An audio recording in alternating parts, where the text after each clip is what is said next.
First sitting right or left? I guess. Here's cool. Make sure you're in frame. Is that cool there? Maybe if we bring the chair just a little bit to the left. That's fine. A little bit, yeah. Is that good? I'll move it here. Let's see. That's good. Perfect. Let's mic you up and get going. Where do you prefer to put this? Actually, That's a nice shirt, by the way. Shallow, where'd you get that? It was actually a gift. Somebody gave it to me. All right. And if you want, you can just put this in your pocket.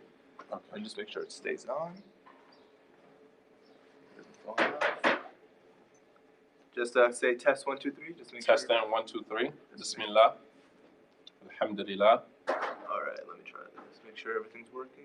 I once shot a full video and did not realize that mic wasn't on. You learn the hard way sometimes. Wow. Yeah. That's why you always have a backup. Yeah. Say test 1, 2, 3. Test down 1, 2, 3. Bismillah. Is that cool? Yeah, all good. Okay. Good to go. Let's do it. Do this. And you're live, you're good to go. Yep, we're good to go. Alhamdulillah. All right. Make sure you're in focus. All right. Okay. Assalamu alaikum wa rahmatullah. Wa alaikum assalam wa rahmatullahi. Welcome back to Bermuda again. Alhamdulillah. Unfortunately, it's not as warm as it was last time. It's a little colder now. It's a little colder. It's a lot colder. Yeah. Actually. It can't be as bad as Philly, though. No, not that bad. Yeah. Well, actually, it's pretty warm over there. Really? Yeah. I don't know why, but like 10 degrees. I mean, it almost feels like late August, early September. Okay. Yeah, I guess we almost 60 degrees the other day. Okay, I feel like we should go to Philly now just to stay warm. Rather than Bermuda. But yeah, welcome back. I just have to ask you this before we get started. When you came back from Bermuda the first time and back to the States, did everybody ask you about the Bermuda Triangle? Were you in the family triangle? member? Yeah. We actually went to the museum where we there's like 10 theories on the Bermuda Triangle. Yeah. And it's like, what is your theory at the end of it? And you know, I'm one that I never just kind of take one path. So I think there's multiple theories that could actually apply. No one gives you a definitive answer. No, not at all. Not at all. Yeah, not at all. Because the two things that I get is Bermuda Triangle and how's the Bahamas? And I'm like, I'm not in the Bahamas. And they're like, oh, same thing, right? I'm like, no, geography is not your strong point. I get it, but no, they're two different islands. Yeah, so welcome back. And this series of lectures that you're doing is for everyone watching. And all the videos will be online. Yes. Ismail. Yes? We're recording. Interview time. That's all right.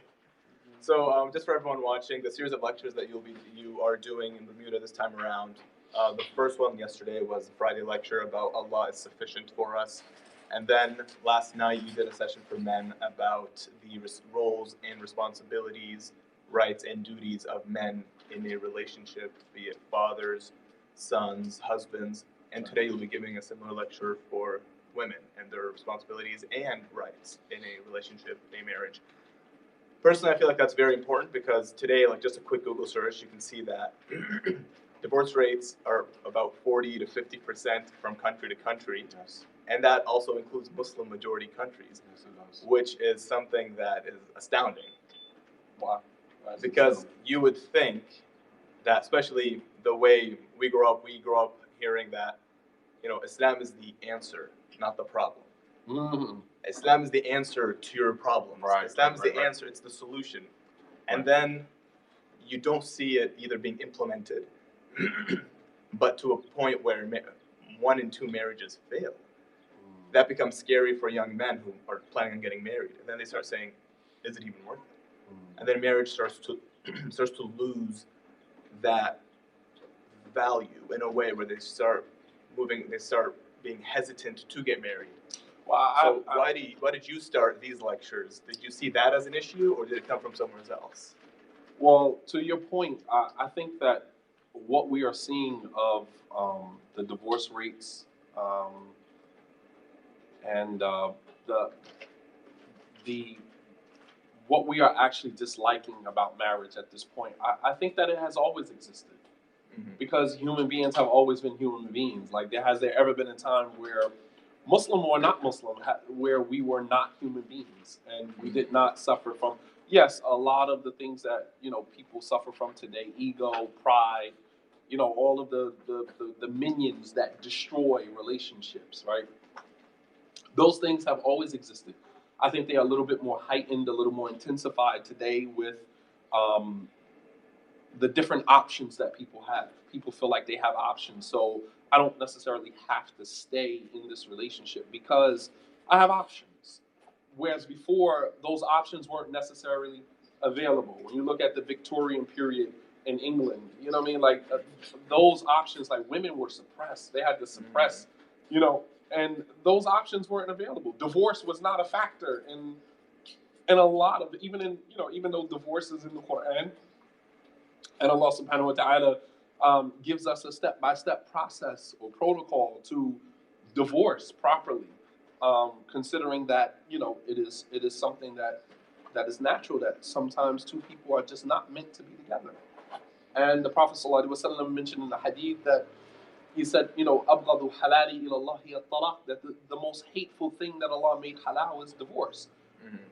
Although disliked, it is allowed. But in many Muslim countries, culturally, divorce was unacceptable, and it's still unacceptable. Very taboo. So what happens is today the options are available, the rules are a little bit more relaxed, the cultural rules are a little bit more relaxed. So people are kind of leaving, these traditional marriages now, but we look at it as a phenomenon, but it's not. It's just that people stayed before because it was culturally taboo to leave. But those problems still existed in those marriages, and the telltale sign that they did exist, look at many of us. Look at how we turned out. Look at a lot of the things that we are still navigating our way through today as adults as a result of our mother and father staying with all of their baggage, with all of their, emotional baggage and, things that they brought with them along, that they got from their parents. So I'm not really, those numbers don't really astound me. They don't really amaze me. It's just, I just see it differently, that these are just problems that have always existed. And while Islam does provide the solution to marital issues, it's up to the people in the marriage to take that and apply it. Just because we're Muslim doesn't mean that we apply Islam the way that it's supposed to be. And for me, I started, this journey of, addressing marital issues. I have a course where I teach, Muslims within a 10-week frame how to get married Islamically and how to get divorced Islamically. Because believe it or not, many people rush to divorce, but they don't follow the proper Islamic protocol. And so that means that there's a strong possibility that by not following the Islamic protocol of divorce, that your divorce was not finalized, meaning that you are possibly still married Islamically. And then you jump into another relationship. And that's very dangerous. So people would say, well, it's asinine to teach Muslims how to get divorced. No, it's not. Because perhaps you are overlapping your marriages by not divorcing properly. You follow me? Is there also a similar problem where they don't get married properly? And then that's even another very, very scary topic. That's another issue, because now we're talking about the legitimacy of the children. You understand what I'm saying? We're talking from an Islamic standpoint. There's a lot, so there's a lot that goes along with that. So for me, I started this journey, roughly about 15 years ago when I graduated from the university, seeing that, as you saw it, for me at that time, it was a phenomenon. Like, why are all of these divorces, marital problems? And then, as you mature, you start to realize that they're just doing what human beings do. They're just being human. And without an outlet, then we succumb to our own vices as human beings. This is why the Quran is guidance. What I mean? The Prophet ﷺ is the demonstration of that guidance. And if we don't follow that, left to our own vices, we will self-destruct. And that's what we're doing, because many of us have tossed the Quran behind our backs.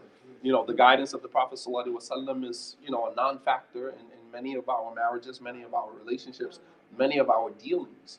And so we're basically divorced the Quran and the Sunnah and kind of, are operating based on our own vices, and we're self-destructing as an ummah.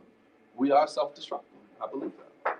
Yeah, no, that makes a lot of sense because, for example, I'm at the age where now my parents are like, you graduated, you designated, when are you going to get married? And it's that age. And I have a lot of friends at around this age.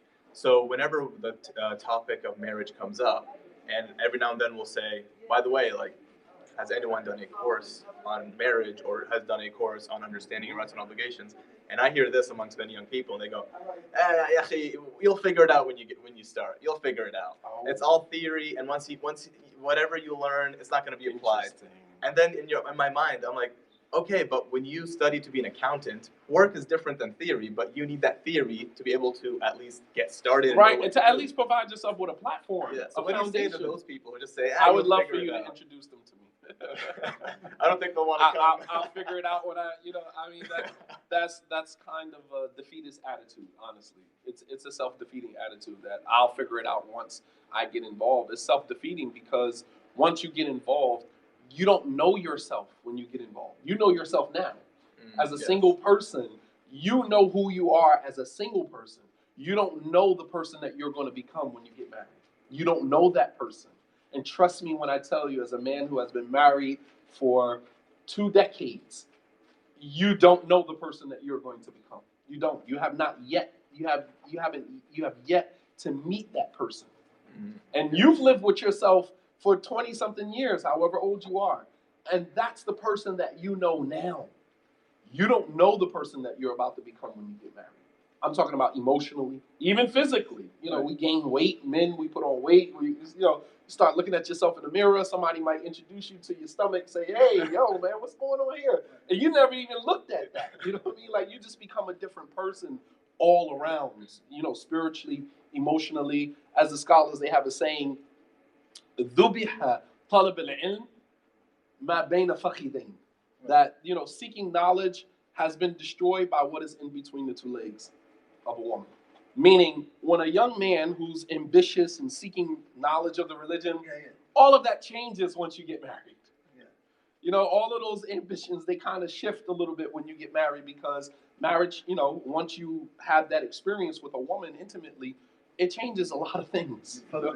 Your focus changes, everything. Priorities change. It's an appetite, which is why the Prophet ﷺ, he would encourage us to fast a lot. Why? Because in fasting, you're not feeding the appetite. As the scholars say, that if you ever want to achieve any ambition of yours, do it before you eat. Because once you eat, the ambition changes, because you've now fed an appetite. Sex is an appetite. So you feed that appetite, which is why boxers, they are encouraged not to have sexual relations before they go into the ring, because it changes everything. Your energy changes. You're not hungry no more. Right, you're not hungry no more. Thank you. You're not hungry no more. You're comfortable, you just want to take a rest. Right, exactly. And that applies figuratively as well as metaphorically. But to say that I'm going to figure it out once I get there, that's kind of being reactive rather than being proactive. And Islamically, we are encouraged to be proactive. The Prophet ﷺ never put himself or the Muslim community in a situation if he didn't think that the odds would be in the favor of the Muslims. He signed the peace treaty of Hudaybiyah, knowing that it's only, there's only 1,400 Muslims. Most of them are still in, pilgrim garb. Most of them don't have swords. Most of them don't have knives. Some of the Sahaba wanted to fight. Umar was like, "Yo, I got a pocket knife. Let's go to war." Yeah. You know what I mean? Umar told Abu Sufyan, "Wallahi, if I had an army of ants to take you to war, I would go to war with you." You understand? That was Umar's thinking. But the Prophet ﷺ was looking at the numbers. We're only 14. Many of them are in pilgrim garb. Many of them don't have swords. They got knives to slaughter their ants. They're not. We don't have Khalid ibn Walid with us. We don't have, we don't have our real soldiers with us. I'm not going to war with these guys, And Quraysh was like, "No, we're not letting you in to make Ummah." And the Prophet had to bear that. I promised the Sahaba that we were going to make Umrah, and then they were met with opposition right before they get to the entry of Mecca, and the Prophet had to make a decision. Am I going to just go back to Medina with my head lowered after I'd already made these guys a promise? Or am I going to, let my ego get in the way, and I'm going to fight them, hoping that Allah, now you got to tie your camel, man. The Prophet would never put the Sahaba in a situation if the odds were not in their favor. And so he signed the peace treaty. And even Omar walked up to him and he was like, how are you going to sign a peace treaty? Why do we always have to keep taking the lower end of the stick? Why? Right. Because he didn't understand. He couldn't see it from the angle that the Prophet ﷺ was seeing it. So long run, being proactive, taking your precautions and not going into something if you don't think that the odds are going to be in your favor. So for a young man or a young woman to say that I'm going to go into marriage and I'm not going to sit in any courses or classes, I'm not going to learn anything about marriage, and I'll figure it out once I get there, is asinine, in my opinion. And I really think it's self-defeating and ultimately self-sabotaging, because all of the inexperience that you're taking with you may be the contributing factor to the destruction of your own marriage. And Allah tells us in the Quran, وَلَا تُلْقُوا بِأَيْدِيكُمْ إِلَى التَّهْلُكَةِ. Do not let your own hands be the cause of your own destruction. Don't let your own ignorance be the cause of your own destruction of your own marriage. So I to each his own. I'm just saying, from a man who has just 20 years experience in the marriage game, I think that it would be wise to learn something, to sit in a course, to sit in a lecture, sit in a series of lectures before you go make this transition, because you do not know who you are about to become. Mm-hmm. Yeah, and at the end of the day, all you can do is inform people, deliver that message, and then what they do with it is on them. That's it. Right? Because even like growing up, we always hear this hadith from Prophet Muhammad where he says, تُنْكَحُ الْمَرْأَةُ لِأَرْبَعٍ لِمَالِهَا وَلِجَمَالِهَا وَلِحَسْبِهَا وَلِدِينِهَا فَاظْفَرْ بِذَاتِ الدِّينِ تَرْبَتْ يَدَاكَ. Right, where a woman will be chosen for marriage based on her wealth and her beauty and her family and her religion. So choose the religion. That's that's the priority, the most important thing. And then we go, oh yeah, easy, as young men. But once you get married, and then you mentioned this yesterday, either you're not out there constantly increasing your knowledge of religion, or when your wife is increasing her knowledge of religion, and now she's teaching you, now your ego is suddenly hurt, and you're like, hold up, wait, what? You're telling me what I'm supposed to do? Absolutely. And then your ego is hurt, and this whole pride thing, and this whole power dynamic shift starts to take place. So it's kind of like this hypocrisy going on in marriage. Absolutely. And I think that, here again, equipping yourself with knowledge before jumping into that. Knowledge is the first step. Allah subhanahu wa ta'ala mentions in the Quran, فَعْلَمْ أَنَّهُ لَا إِلَهَ إِلَّا اللَّهُ وَاسْتَغْفِرْ لِذَنْبِكَ. And, have knowledge that there's nothing worthy of worship except Allah, and then seek forgiveness for your sins. The scholars, they take this ayat and they derive a principle talking about knowledge before statement and action. Before you embark on anything, you have to have knowledge of the ins and outs. If you want to be successful, now if you want to dibble and dab, if you want to test things out, if you want to have an experience, a limited experience, and then jump from marriage to marriage to marriage, then that's exactly what's going to happen to you. But if you're in it for the long haul, if you want to win at the game of marriage, then it would behoove you to educate yourself and equip yourself with knowledge. Knowledge, as I said last night, is the key to being successful in anything. I can't understand for the life of me why the Prophet ﷺ said that marriage is half of your deen, right? But half of the knowledge that we have of our religion is not related to marriage. Think about that. If marriage is half of your deen, then that means that half of the knowledge that you have of your religion should be related some way, some form, some fashion to marriage. And in most instances, if you were to ask brothers and sisters about the intricacies of marriage, someone who doesn't have something can't give you what they don't have. And I for the life of me, I can't understand that. If this is half of our religion, which we like to quote this, when it's favorable for us. We like to quote this when it's convenient for us. But what are the implications of that hadith? What are the implications of that statement that marriage is half of your religion? Okay, so what does that actually mean? That means that the bulk or the majority of the knowledge that of the obligations and responsibilities that we have as Muslims is found within the institution of marriage. And that goes for how you treat your spouse, raising your children, and managing the person that you are going to become in that environment. And then when you look at the ayats and hadith, a lot of it are centered around, building yourself, building that self empire, and I'm bewildered at the fact that we don't take this that serious, man. And so we're just jumping in and out of relationships, dibbling and dabbling. We're earning our experience, but at the expense of what? You follow me? We are earning our experience with marriage, but through a whole trail of tears and heartbreak and, destroyed lives. Breaking up the society, leaving a bunch of broken people. Right, exactly. Broken people. So at the end of our road, we say 40, 50 years down the line, all right, I got the experience of a marriage, but look at what you left behind. You divorced this one. You have children that were abandoned over here. You have, relationship that only lasted a month or two over here. You have, something over chaos. Sure. And with that also, it brings me to a point where a lot of people, they bring into a marriage what they saw their parents go through in a marriage, especially if the parents, and correct me if I'm wrong, but especially if the parents did not, for example, really understand what their duties are as a spouse, as a father, as a husband, as a son for their parents or the son's grandparents. And then they kind of raise these children in an environment that is not really suitable to raise children. I don't want to call it a toxic environment, but more or less a dysfunctional environment. Then the children see that, and then they also don't go and learn and understand what they're responsible for and what their rights are. Because as you said yesterday, you can't ask for your right if you're not doing your responsibility and your duty as well. So then when they take all that baggage, and then they bring that into a marriage, and then it's just like this cycle on repeat all the time. Absolutely. So, and then unfortunately, a lot of people, when this happens in a Muslim country or in a Muslim family, they don't see that as, oh, this is just tradition, culture, society. They see that as Islam. And they conflate the two together.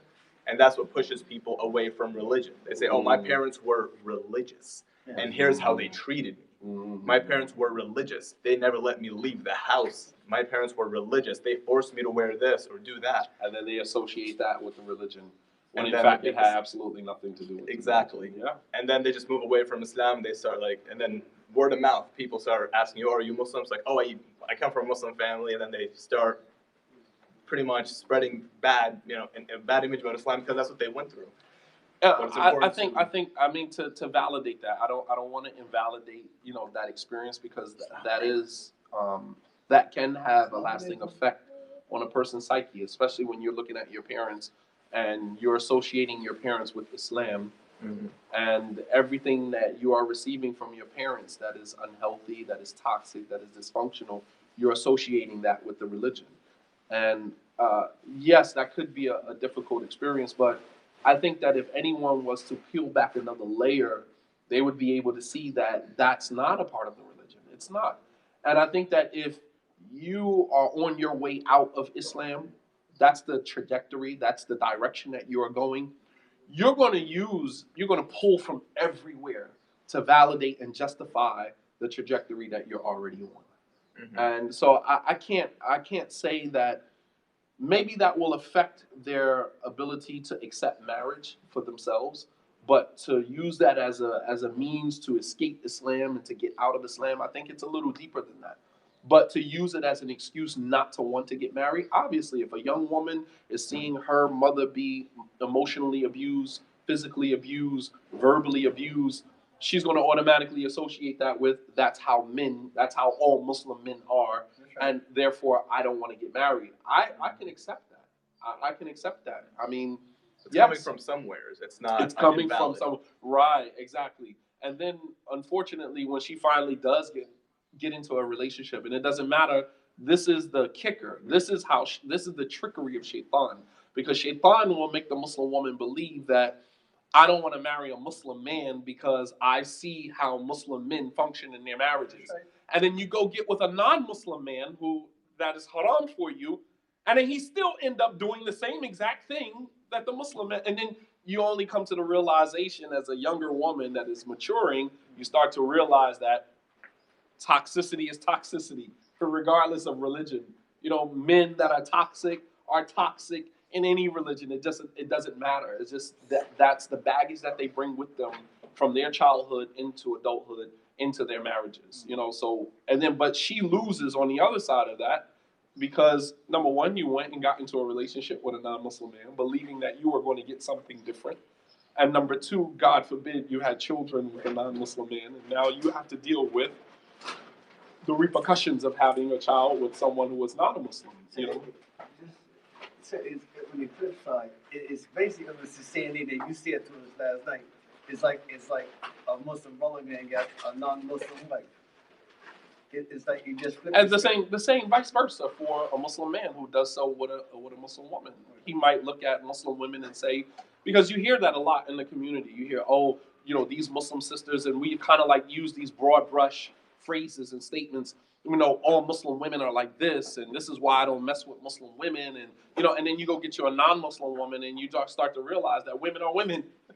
Toxic women are toxic women. You know what I mean? Like, if you are dealing with a woman who is toxic, I don't care what her religion is. The toxicity is toxicity. It doesn't matter. You understand what I'm saying? The dysfunction that she's bringing into your relationship is going to be what it is, regardless of what her religious ascription or belief is. Stop attaching religion to that. Stop attaching religion to that because it's self-deceiving. Because you believe that if I marry someone or I get into a relationship with someone that is not a part of this religion or not a part of that religion, I'll somehow have a better experience. When you have to go deeper than that, genius. It's not about the religion. It's about the individual. It's about the individual, regardless of their religious ascription. And the same thing applies to Christian women. You might have Christian women who say, you know, I'm tired of Christian men and I want me a Muslim man, only to marry a Muslim man and realize that the experience that he's giving you is far worse than you would have gotten with a Christian man. You understand? It's the individual, has nothing to do with the religious ascription or the religious association or affiliation. It has to do with the individual. So how do we reverse that cycle? How do we stop that cycle? Yeah. The focus is always on you, not what you're looking for. Reflected in the mirror. Reflection in the mirror. You have to readjust your values. We attract the type of people based upon the values that we set for ourselves. Yes, you understand? Yes, yes. If you keep attracting the same guy as a woman, you keep attracting the same guy, you keep attracting the same woman. It's just a different name, maybe different body size, shape size, whatever, but it's the same personality over and over and over again. Why do you keep, I know some people who are listening right now is like, please, come on, give it to me, because I keep attracting the same person. Why? Because the person that you are attracting is based upon the person that you are. Change you, change the type of people that you attract. That's the law of nature. That's very good advice. Change you, and the people that you attract will change. The reason why you keep attracting the same person over and over again is because you are not changing. You get rid of the person. Oh, I don't like this person. He gave me this experience. She gave me this experience. It was horrible. It was toxic. It was dysfunctional, blah, blah, blah. You divorce that person or you get out of a relationship with that person, and then you think that the problem is solved. Problem solved.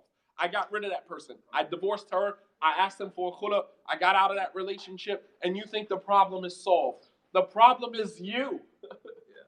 The problem is you. You are the problem. The person that you brought into your life came into your life, was attracted to you for reasons that are related to you. So you're like a magnet? You're a magnet. And you make the choice to accept that person. And you make the choice to welcome that person into your life. You made that choice. So it starts with you looking at yourself and saying, what am I doing that I keep attracting these type of people, these type of men, these type of women? And now that starts you on this journey of self-reflection, beginning to look deeper within yourself. What am I doing wrong? Stop putting the focus, because we victimize. You know, we say, oh, this person gave me this horrible experience. This person gave me this horrible experience. And as long as you can point to the other person and the experience that they gave you, guess what? You never have to look at the type of person that you were that attracted that type of experience. We teach people how to treat us.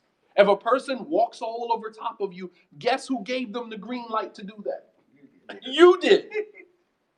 You did. At some point, you gave the person a signal. We give off signals all the time, whether verbally or non-verbally.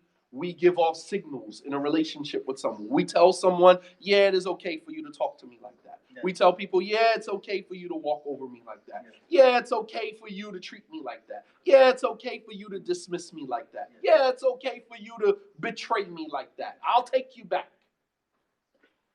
We tell people, whether verbally or non-verbally, how to treat us. And people, they read your cues. And they take advantage of it. And they take advantage of it. Human beings. Like, we don't know boundaries unless you set them for us. Can I ask you something? You know? Yeah. Sure. Last time you was here, you was talking about how we feel like we're always the victim. Victimizing. But victim, like Muhammad done something to me, Shahid done something to me, but we never took that time to actually look in the mirror and say, okay, why am I feeling like I'm always the victim? Can you address that? Like, you put that in your last lecture here. It was like everybody's feeling like they're the victim, but they're not checking themselves. It's called victimization. Right. It's one of the major ways to deflect, to put it back on the other person, so I never have to take a look at me. So if I can blame you for all of the pain that I am experiencing, then now I found a target. I found someone to put the blame on, so I never have to look at me. I never become a suspect. I never can indict myself on charges of self-destruction. God forbid I have to look at myself in the mirror and say, hey, you're the victim. You're not the victim. You're actually the culprit. Right. God forbid. We don't want to do that. We want to find someone else that can take full responsibility for the horrible experience that I had, so that therefore I never have to look at me. I think it's just a lot easier to do that rather than standing up, getting out of your comfort zone and saying, oh, I need to change me. I can just say, well, he needs to change him. There you go. Imam Shadi needs to change him. Right? Yeah. You need to change so I can have a better experience. How asinine is that? You need to change so I can have a better experience. No, how about you change so you can have a better experience? There's a very famous quote, very simple. I believe it was by Maya Angelou. She said, if you are not happy, then change it. Because you're the only person that is in control of your happiness. Right. If you are not happy, change it. Stop outsourcing your happiness by putting it in the hands of somebody else. You are in total control. Allah subhanahu wa ta'ala gave you control over your fate to some degree, yes. Whether you're going to paradise or you're going to hell. Yes. Allah says in the Quran, كُلُّ إِنسَانٍ أَلْزَمْنَاهُ طَائِرَهُ فِي عُنُقِهِ, that every human being, we have fastened his fate to his own neck. That's right. You are in control to some degree over that. So if you are in control over your eternal happiness, your perpetual happiness in the hereafter, why do you think that you are not in control over your temporary happiness in this life? No, I'm not going to outsource my happiness. If I am unhappy, then that means that there's something that I need to change. And believe it or not, when you change who you are, the universe will respond, as they say, right? Yeah. You change who you are, wallahi, saddiqni, believe me when I tell you, the universe around you will change. When you start to, for example, you start to showing up at places on time, maybe you have a friend and they're always late. Right. I'm that friend. Right? I think we all are. Right? Sometimes you're late. Right? You say, all right, I'm going to this event, but you're always waiting for this person. Yeah. And this person always makes you late every single time. So then when you say you go to a empowering lecture and you say, all right, I need to start being on time. I need to start taking time more serious. Allah swears by time in the Quran. Time is important. Time is money. All right, you hear this empower. So now you start to say, all right, I'm about to start changing as it relates to how I interact with time. Time is important. Time is money. Time is precious, and we don't have much of it. So from now on, I'm going to start being on time. Guess what's going to happen to you and that friend? Guess what happens to you and that friend? Either the friend gets on board with being on time, or you're going to end up leaving them, and then they'll find somebody else to go with. You see what happens? Right. When you start changing you, Yes. the universe will respond to you. So you say to your friend, hey, you always make me late. I'm no longer being late for Jumu'ah. I'm no longer being late for, this conference or this lecture. I'm on a path, on a journey now where I'm starting to value time more. So now I'm leaving at this time. If you are not ready, I'm leaving. And then the person is who they are. They're late. Oh, give me 10 more minutes. Give me 15 more minutes. No, I told you I was leaving. I'm leaving. You got to find another ride. That's what's going to end up happening. She's going to stop, or he's going to stop asking you for a ride and find somebody else. The universe has responded. Not because you changed the person, but because you changed you. You understand? Yeah. You're in a relationship with someone. You're in a marriage with someone, and you guys are like frivolously spending your money. Spendthrifts, both of you. Yeah. It's a horrible situation for husband and wife to just spend money recklessly. Right. But you have some people who do it, and they're always broke. Spend their entire paycheck spending and spending and spending. And then one of them goes to an empowering lecture. Here's, the importance of money and saving, residual income, blah, blah, blah, to the end of it. And this person says, you know what? I'm going to start spending smart. I'm going to start creating a budget for myself. I'm going to stop spending frivolously. I'm going to stop spending unnecessarily, right? Not to mention that Allah subhanahu wa ta'ala hates it. Allah says in the Quran, "Inna mubaddilina kanu ikhwan ash-shayateen." That spendthrifts are the brothers of the devil.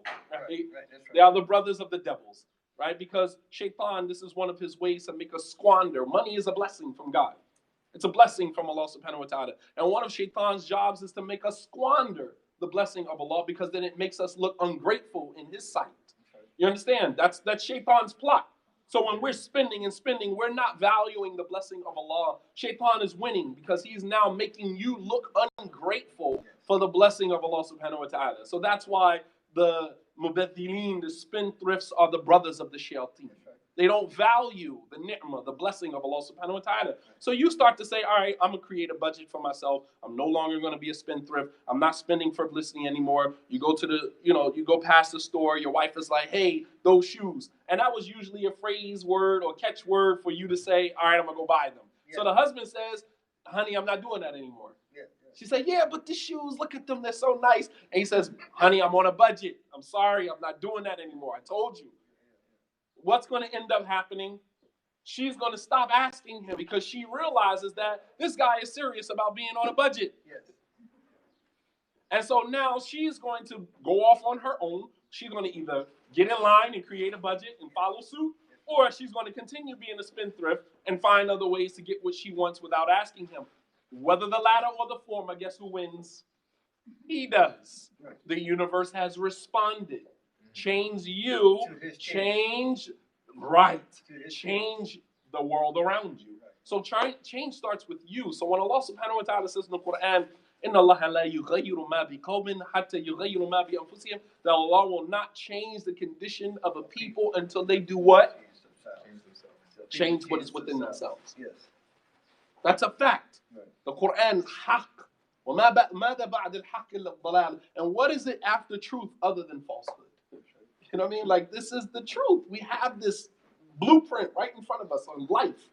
The Quran is the blueprint of life. You want to live a successful life? Follow the instructions that are in there.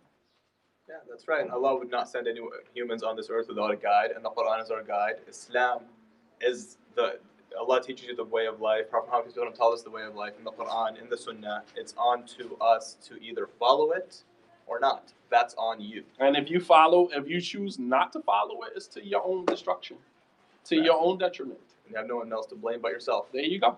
فَلَا يَلُومَنَّ إِلَّا نَفْسَهُ. The Prophet ﷺ said, مَنْ وَجِدَ خَيْرًا فَلْيَحْمَدِ اللَّهِ وَمَنْ وَجِدَ غَيْرَ ذَلِكَ فَلَا يَلُومَنَّ إِلَّا نَفْسَهُ. That whoever finds good, then let him praise Allah. And whoever finds anything other than that, then let them blame nobody but themselves. Because every khulu khair, every good that we need is in that book, and demonstrate it in the life of the Prophet ﷺ. Every good. He didn't leave any stone unturned. And unfortunately, as Muslims, this is our journey, especially those who were born and raised Muslim. Their journey is to now find relevance in Islam in their own personal lives. Okay. Everything that they have been taught is what their parents taught them, what they saw growing up. And then once you become an adult, you have to separate from that experience and begin creating your own experience with Islam. So essentially, those who were born and raised Muslim, including my own children, they have to convert to Islam on their own.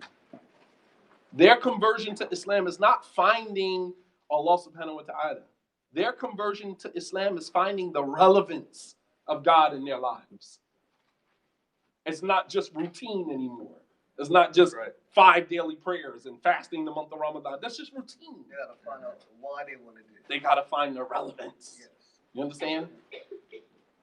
Yeah. That makes sense. Yeah. Tell them. All right. So, Let me ask you a question. And this is not the lecture for you guys. I'm sorry. We're going to start in a few minutes, but we just. Do you want to take any questions from them? Or? No. I got time with them. They'll have their time, inshallah. All right. So, I know this topic went down all the way into marriage and relationships, and pretty much that is a very, very important topic in today's day and age for all people of all ages, because whether you're young and you're still getting married, or you're older and you are married, or you're a divorcee and getting back into marriage, or you have marital issues, marriage is always important. So for closing remarks, because I know there's another lecture you have to attend right now and you have a long day ahead of you. What are your closing 10 minutes. Closing remarks could take about 5 to 10 minutes, I believe. Yeah, take 10 And minutes. what would be your advice? And I know you could speak for an hour and a half and still not even touch on the topic because it's such a deep, nuanced, complicated topic. But in 5 to 10 minutes, what would be your advice for men and women to be able to have a strong, fruitful relationship in whether it's a marriage or within a family's husband, wife, father, son, etc., within that family context? What would be your advice to have a productive marriage or productive relationship within the family? How to have a productive marriage between husband and wife. I think we overcomplicate marriage. We do. I think in your marriage, I think you have to be within and without at the same time. And what do I mean by that? I think that you have to be within the marriage, meaning you have to be present in the marriage, but you also have to be without, meaning there are certain things, certain journeys you have to take alone, even though you are in a relationship with someone.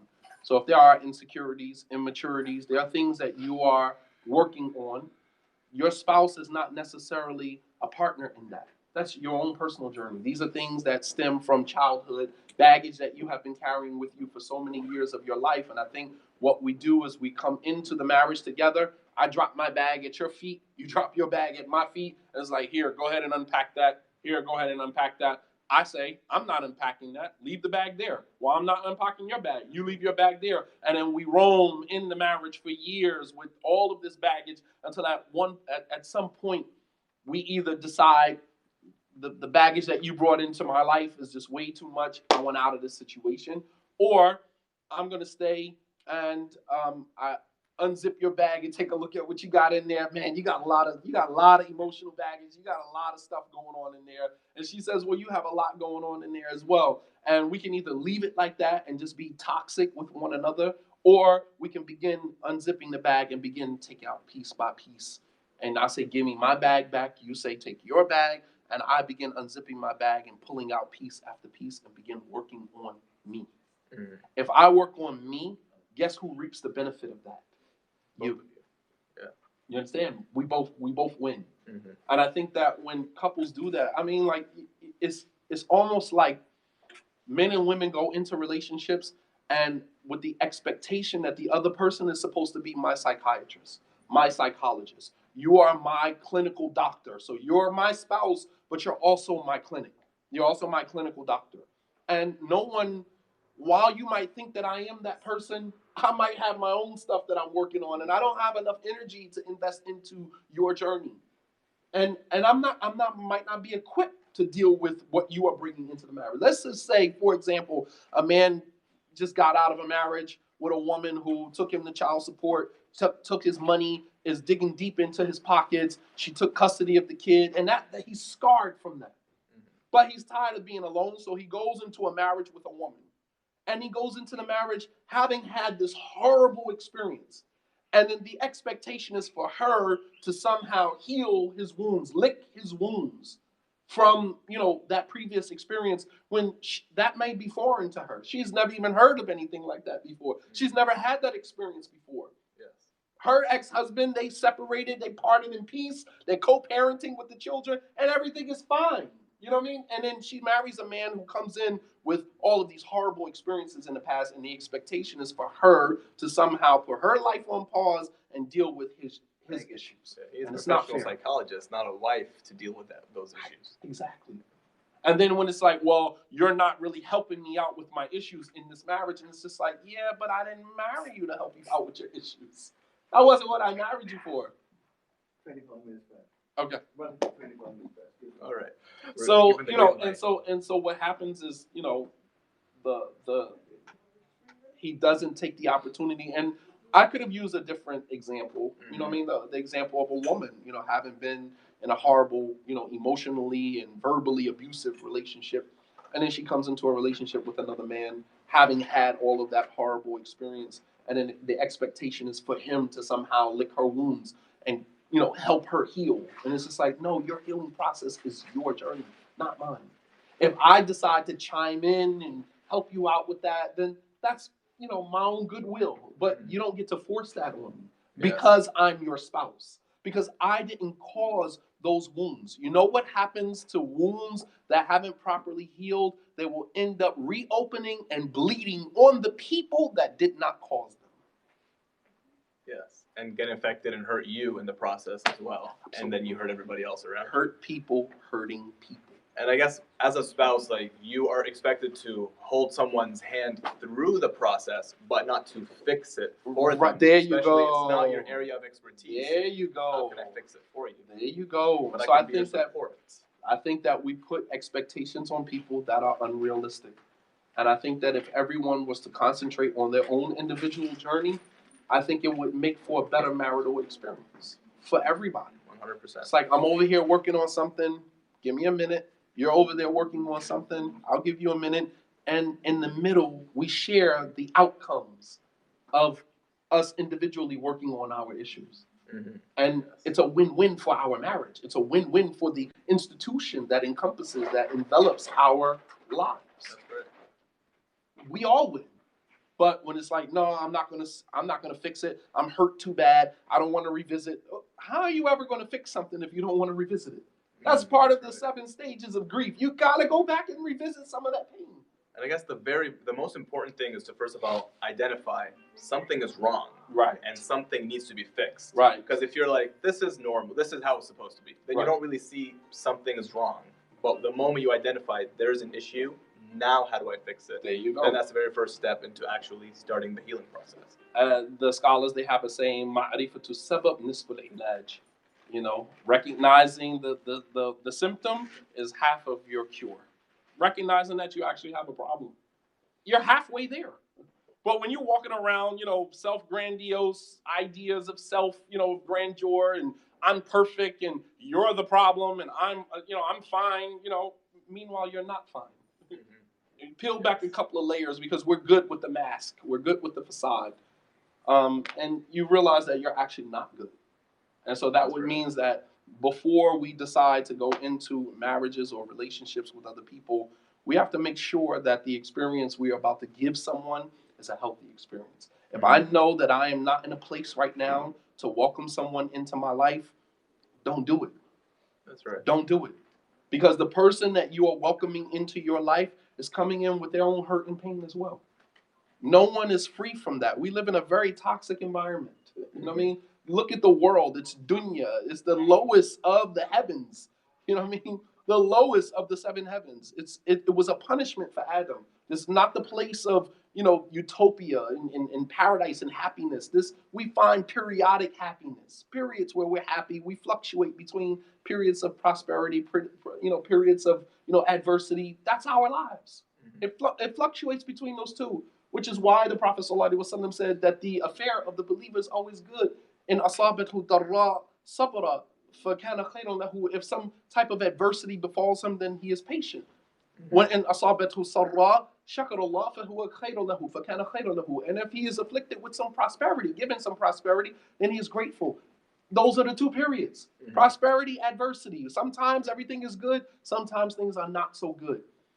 And with that being the case, we have to understand that the times that we are not good, everything is still good, because that's the learning process. Yes, and that is a test from Allah. And when you see it, rather than Allah's punishing me, and actually Allah loves me, and that's why He's punishing me, and that's why He's testing me. And Allah tests those whom He loves. Absolutely. And the most who are tested were the prophets and messengers. Absolutely. So when you see it as a positive, you say, okay, I'm going to go through this, and inshallah, I'll be rewarded accordingly. Absolutely. For this, rather than life sucks, Allah's punishing me, what's the point? Right. And right. The most important thing is to have that knowledge, have that understanding. Absolutely. And absolutely. Firstly, and from what I see, from my circle of friends, and from what typically what you see in society, I think it's very important for people before they even decide to get into a serious relationship and decide to start looking for someone to get married to take a deep look in the mirror, building off of your previous lectures, to take one deep look in the mirror and say, what am I expecting from this marriage? Why am I getting married in the first place? Is it because I need someone to heal my wounds? In that case, that's not what marriage is for. Is it, I'm not quite sure how to verbalize this, but you have to take a good look in the mirror. Who are you, and what are you trying to get out of this marriage before you go and bring another person into your life? Well, the thing is not what you're getting out of it; it's what you're putting into it. And that's where people are going wrong with marriage. It's not what you can get out of this marriage, what you can get out of this person. Let's just say you don't get anything out of it. What are you bringing into it? What are you going to contribute to this person's life? Marriage is not the place where you find happiness. Marriage is the place where you share happiness. You find happiness on your own. I don't need to get married to be happy. I can do that on my own. I'm going into a relationship with this individual so I can share, the achievements, the successes that I have managed to do on my own with this person, because I value this person, and I think that this person would value the experiences that I bring to the marriage. But I'm not going into the marriage thinking about what I can get from the person. You might not be able to get much from the person. So that is an unrealistic expectation to say, well, let me see what I can get out of this situation. What if you get nothing out of the situation? Do you become resentful? Right, exactly. Do you resent marriage? Do you resent the person? What about what you can contribute to this person's life? We're all going to be unappreciated on some level. It's just a matter of the person that you are willing to be unappreciated by. Everybody is going to show you different sides of themselves, but there are some people who you are willing to tolerate that from them. You're willing to deal with that because you understand that that's only one side. We're multifaceted. That's just one side. Men sometimes, as we're going to talk in a few minutes, that men sometimes feel underappreciated by women. They do. But we still stick in there because we know overall she's a great woman. She's a great woman. And I would be willing to tolerate that from her. It's all about who you are willing to, to be hurt by, or to be, underappreciated by, or whatever that, whatever comes with that. But it's not about what you get from the person. It's about what you are contributing to the person. That's right. We want to be healthy people making other people healthy. That's right. And I think that if we change that mentality, you have two people come to a table and it's like, well, what are you bringing to the table? Well, what are you bringing to the table? Everybody is worried about what they are getting from the other person.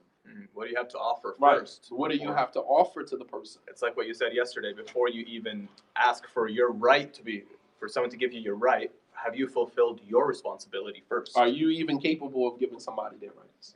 Don't worry about, okay, well, do you know what my rights are in the marriage? Are you capable of giving this person their rights?